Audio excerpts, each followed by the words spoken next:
Hello beautiful people, welcome back to your YouTube channel आपकी career का आधारशिला education villa.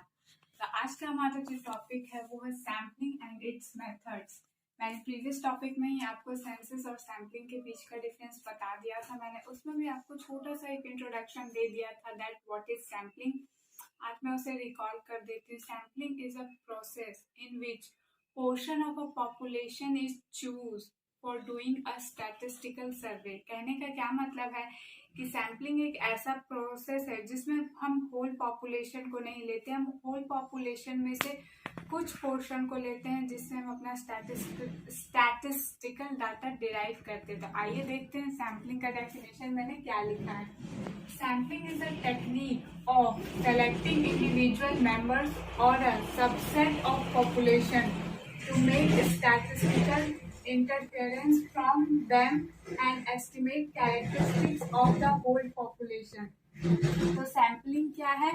Sampling एक technique है किस चीज का? इंडिविजुअल मेंबर और सबसेट ऑफ पॉपुलेशन। सैम्पलिंग एक टेक्निक है, एक सिंगल पर्सन और सबसेट ऑफ पर्सन जो ये दिखाता है कि जो कैरेक्टरिस्टिक्स ऑफ होल पॉपुलेशन है उसको रिप्रेजेंट करने का ये एक तरीका है, दैट इज सैम्पलिंग।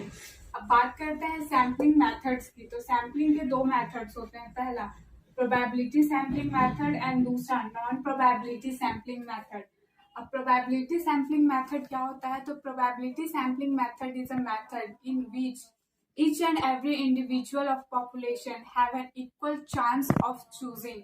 मतलब कहने का क्या है कि प्रोबेबिलिटी सैम्पलिंग मेथड एक ऐसा मेथड है जिसमें ईच एंड एवरी इंडिविजुअल के इक्वल चांस है कि वो चूज किए जाएंगे फॉर स्टैटिस्टिकल डाटा डेरिवेशन। मतलब अगर 100 का पॉपुलेशन है तो 100 में से 100 के भी चांसेस हैं कि वो चुन लिए जाएंगे, लेकिन वो रैंडमली होगा।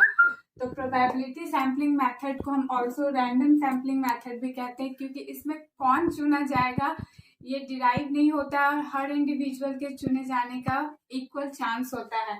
अब बात करते हैं नॉन प्रोबेबिलिटी सैम्पलिंग मेथड। तो जैसा कि नाम से ही क्लियर है कि इसमें हम ये डिफाइन नहीं कर सकते कि पूरे पॉपुलेशन में से कौन से लोग चुने जाएंगे, और ये इक्वली चांस भी नहीं है कि हर इंडिविजुअल को इक्वल चांस मिले to get chosen by the researcher.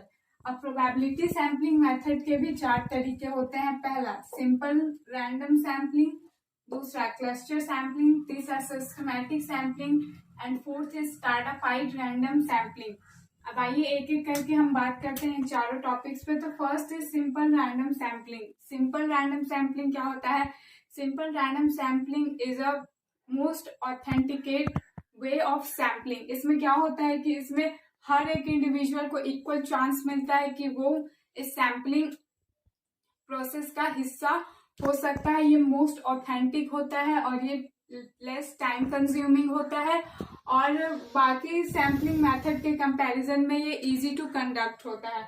Now we are talking about cluster sampling. तो क्लस्टर सैम्पलिंग क्या होता है? क्लस्टर सैम्पलिंग में हम जो ग्रुप ऑफ पीपल है उसको कुछ ग्रुप सेक्शंस में डिवाइड कर देते हैं ताकि हमें आगे चल के जो सैम्पलिंग डाटा डिराइव करना है उसमें कोई दिक्कत ना हो।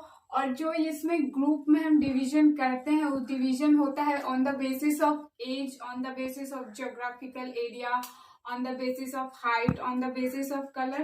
तो हम उस हिसाब से ग्रुप्स को डिवाइड कर देते हैं और उसके बाद फिर हम ये देखते हैं कि जो हमने डिवीजन ऑफ ग्रुप किया है उसके बाद जो हमने डाटा कलेक्ट किया है अल्टीमेटली उस डाटा का क्या कंक्लूजन या क्या रिजल्ट है। The third one is systematic sampling. अब सिस्टमेटिक सैम्पलिंग क्या होता है? जैसे मान लीजिए 5000 का पॉपुलेशन है, उसमें हमने 500 लोगों को चूज कर लिया, तो getting chosen by the researcher का चांसेस क्या है? 5000 बाय 500, यानी हर 10 में से एक आदमी का चांस है कि वो इस सैम्पलिंग मेथड में चूज कर लिया जाएगा। तो सिस्टमैटिक सैम्पलिंग क्या होता है कि हम एक फिक्स पॉपुलेशन में से फिक्स पोर्शन ऑफ पीपल को चूज करते हैं और उन्हीं का हम on the daily basis, not daily basis, on the regular basis, on the regular interval हम उन्हीं से सैम्पलिंग करके अपना सैम्पलिंग प्रोसेस का स्टैटिस्टिकल डाटा डिराइव करते हैं। Last method of probability sampling method is stratified random sampling. Stratified random sampling क्या होता है?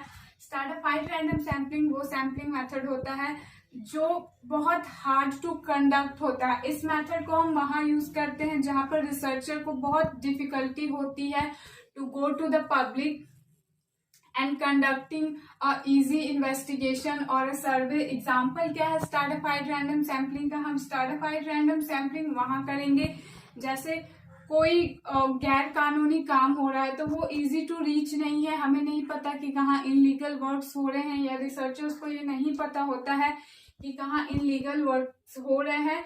तो हम क्या करते हैं कि जहाँ एक दो प्लेसेस ऐसे जहाँ इनलीगल वर्क्स हो रहे हैं, रिसर्चर वहां जाके अपना डाटा कलेक्ट कर लेता है और उसी के हिसाब से वो बाकी सारे इनलीगल स्पॉट्स का भी जजमेंट दे देता है। तो that is probability sampling method.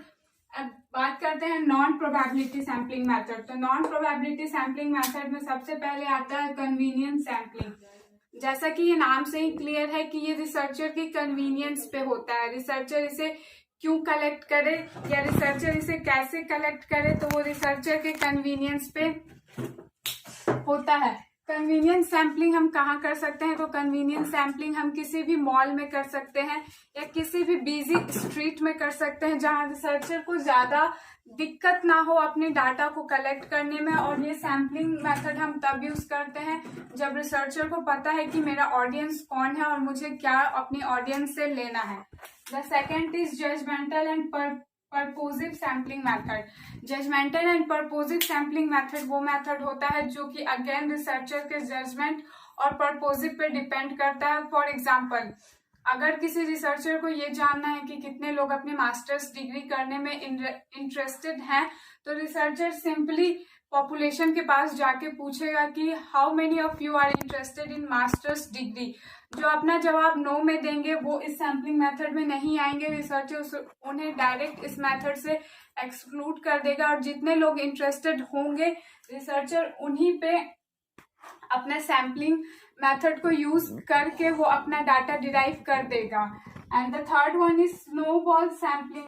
अब बात करते हैं स्नोबॉल सैम्पलिंग मेथड की। तो स्नोबॉल सैम्पलिंग मेथड एक ऐसा सैम्पलिंग मेथड होता है जिसमें रिसर्चर ग्रुप्स ऑफ पीपुल को अगेन एक छोटे छोटे ग्रुप्स में बांट देता है। ये ग्रुप्स आपस में एक दूसरे को ओवरलैप नहीं करते, लेकिन हाँ ये ग्रुप्स जो बढ़ते हैं वो किसी बेसिस सेम कैरेक्टरिस्टिक्स पे बढ़ते हैं, जैसे same income, same mentality, same psychological trait. तो इसमें डिवीजन ऑफ पीपुल का हो जाता है on the basis of their characteristics, their income, their consumption.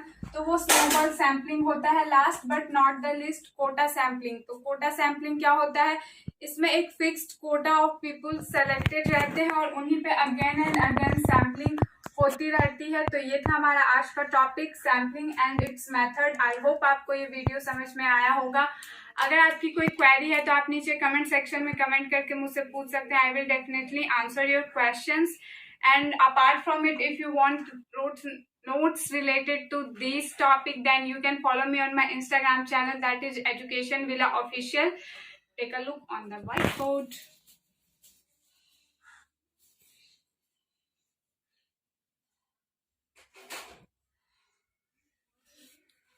So आज के लिए इतना ही। Thank you for watching.